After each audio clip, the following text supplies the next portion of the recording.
আসসালামু আলাইকুম সবাইকে।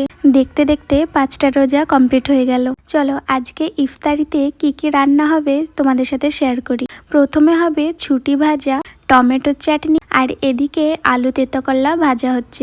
দেন এখানে ভাজা হচ্ছে টমেটো দিয়ে ডিম ঝুড়ি। প্রত্যেকবারের মতো এবারও ইফতারে থাকবে রুটি সবজি, তাই আমি টুক করে আটা সেনে দিলাম। আর এই যে প্রত্যেকবারের মতো এবারও শরবত তৈরি করার দায়িত্বটা কিন্তু আমার উপরেই পড়েছে। তোমরা কারা কারা তোমাদের বাড়িতেও শরবত তৈরি করো আমাকে অবশ্যই জানিও। আর এদিকে দেখো মায়ের রুটি করাও কমপ্লিট হয়ে গেল। যেহেতু ইফতারের সময়ও হয়ে এসেছে তাই আমি ফলগুলো একে একে কেটে সাজাতে শুরু করলাম। প্রথমে দিলাম খেজুর, যেটা দিয়ে আমাদের ইফতারটা শুরু হয়। দেন এখানে দিলাম দুটো কলা আর কিছু আঙ্গুর।